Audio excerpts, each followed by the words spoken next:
Hello everybody, it's Jang here from JangBricks.com with a look at the latest version of an AT-AT walker from LEGO's Star Wars line. This comes with 1,138 pieces. It's the fourth AT-AT of roughly this size that they have released. They do one roughly every 4 years.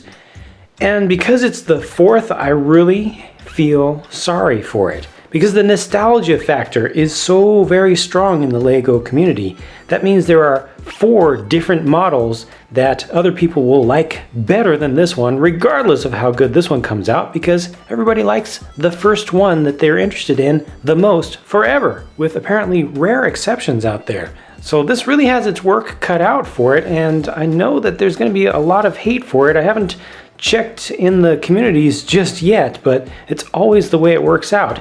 Personally, looking at this thing objectively and not having gotten personally attached to any of the earlier versions, I'm very satisfied with what they've done here. They've given us a good value with the number of parts versus the price. They've given us very good proportions. All the individual major assemblies look pretty respectable relative to the movie versions. They've given us a good look overall to the whole thing. It's pretty consistent, well covered up. You don't have a whole lot of exposed kind of skeleton kind of stuff. The worst things are down here in the legs where you can see these long Technic beams or lift arms. The thing that is roughest for me is the head, in terms of comparing that to the older versions. There were some elements of some of the older ones that I liked better than this. I still think this is very good, but I think one thing that I don't like quite so much is the way the guns are actually facing in, the side, kind of ear side guns. They're just kind of following the general angles of these sides, and you do end up with some gaps here on the front that's not the greatest. The chin guns are not functional, but they do allow you to actually get some fire from the chin of this thing with the use of a couple of little spring-loaded launchers down under here. Now, you're not able to move the head up and down. That's just kind of flexing the parts right there, but you can turn the head here at the end, and you can also move, check this out, you can move the neck back and forth a little bit. Back there, they've actually got a joint inside, so that's very well done. The neck, once you turn this out like this, you start to see how it's just all open, but as long as you don't do it that, as long as you go from the side or further forward of that, they've done a very nice job of getting that kind of accordion, simulating the accordion style of the neck on these things. I also wish that they had used more of the light bluish gray and not kind of forcibly included the dark bluish gray, but those are the only complaints that I can come up with for this set. Everything else I'm very happy with, especially its stability. You know, this is something that has a big box up here, so you know there's a lot of parts. This is a good amount of weight to even just the head itself. So for this thing to be as stable as it is, I mean, look at just how narrow it is and how tall, and it does not want to fall over. Let me get the minifigs out of the way because they'll all fall over. But I mean, you can get this thing angled quite far, too far, and see, it comes right back. That is phenomenal work to make that just be able to stand like that. And you have good posability of these legs as well. They use these heavy-duty ratcheted joints. Look at that. They've got almost no weight on this foot down here. That's just phenomenal that you can get, you know, non-working poses to actually work. You know, it should be falling over. If it was the real thing, it would be falling over that way to its right rear right now. So, you know, the ability to actually get this thing to pose, let's see if I can get this to work. This is going to be a little bit tougher. There you go. It's now on just 3 legs. 3 legs. All that weight. This works out phenomenally well. It does have a little bit of rotation available down here at the feet, but it does have a little bit of friction in it, so you're actually able to get a little bit of strength out of that.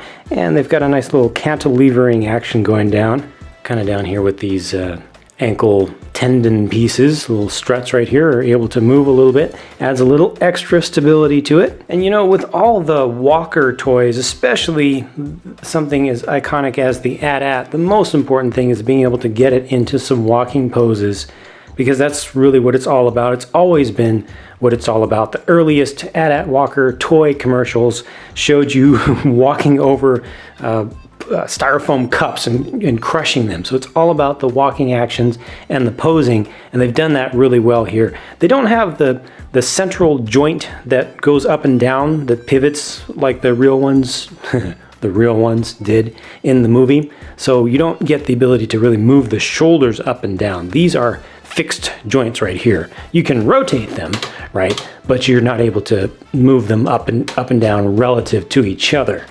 But they've tried to kind of simulate those arms by just giving a little bit of wedge plate on the side shape right there. I think they've done just a perfectly good job of that. It's not excellent, but it's not really something that I feel I can complain about. I think it's done well enough.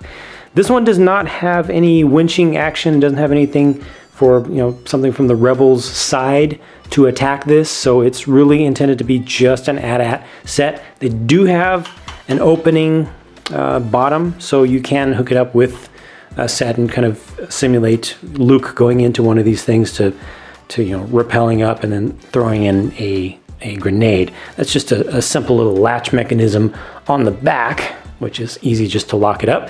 And it does have still a hollow interior. You do end up seeing a lot of the Technic central skeleton of the thing in there. It's kind of exposed, but you do have a large area where you can put in a number of minifigs. There's a plate down on the inside, so anywhere throughout here you can attach things. You know, it's a pretty decent space given how much structure is needed to get this thing to stay together, to stand up well, to support all of these interesting different angles. Everything is angled and has compound or multiple angles on multiple axes. So you're angled in here, you're angled back here, and when you look underneath, you can see just how many different techniques are used to pull that off. You also have to have the strength to hold the upper shoulder joints, you know, which get a lot of force on them when you try to move those legs, just because there's so much strength involved in those joint pieces themselves. The head, the cockpit, does open, of course, and they've got just enough room to put 2 minifigures in there. So you can put a driver in the front and your general veers towards the back. They do not require that you attach them, thankfully. They just have a flat tile down here in the front, so you just set your figure there, like so. And in the back, they use the style of panel piece that's just going to capture the legs. So you can have Veers in the back. Let me put him in first, actually. He's able to just stand up. It's just a pressure fitting around the feet that's holding him in. Driver just sits right there. You see it's a really tight fit, but it does work. From a lower angle, you can see how you get that staggered effect, which kind of simulates what they had in the movie with General Veers standing up, you know, looking out very proud and tall with the drivers, the 2 drivers actually, in front of him and down lower. Overall, an AT-AT is a pretty tough thing to pull off in Lego because mostly its size and weight requires that you put a lot of thought and energy into its structure on top of trying to get it to look good. Given all the constraints and given that they were trying to make this something that could be actually built from instructions by kids, you know, given the price per part that they're trying to go for, the overall parts count that they're trying to go for, needing to be compatible with the minifigs, and also keeping the price within a range where parents would actually buy it for kids and, you know, not going for the ultimate collector series kind of thing. Given all those things that Lego had to contend with, I think they came up with an excellent product here. This thing has the play value that it needs, and it looks great just standing still. The set comes with 5 minifigs. Compare that to 4 minifigs for each of the 2 first versions of the AT-AT that Lego released, and 8 minifigs with the last one that we got in 2010. But that 2010 set had 300 less pieces in total, so you got a lot less for your AT-AT itself. I'm pretty satisfied with this number of minifigs, but of course we can always ask for more when you're dealing with something like Troopers. So we've got a new AT-AT driver here, 2 different versions of Snow Troopers. Notice that this guy has a different well, different hip color, but also a different print. Interesting things with colors here, because you've got a gray AT-AT driver helmet. Almost all of the toys ever created, all officially licensed from Lucas for AT-AT drivers, have had white helmets, but thanks to the wonderful miracles of the internet and people sharing stuff on it, we now know that those original helmets actually were gray, and not just a light gray, but like a straight up almost battleship gray, maybe a US fighter jet gray. Also, General Veers with the sand blue colors, major colors. Most of the time we see him with gray. More recently, toys have started showing up with the bluish color, and that's actually more movie accurate. Here's a look at all of the figures from the back, and you'll notice that the two snow troopers, who are the same, also have backpacks with little 1x1 tiles that are printed.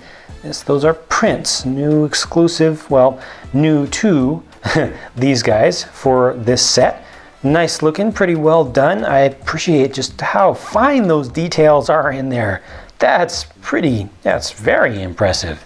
No secondary faces on these guys, and all the troopers are just the angry clone face. I think it's fine that they use these for most of the troopers from the original trilogy series, since so much of the army was still clones by then, but it would be nice every now and then if they threw in some different faces to let you know that they were bringing in a lot of naturally born human troops as well, non-clones.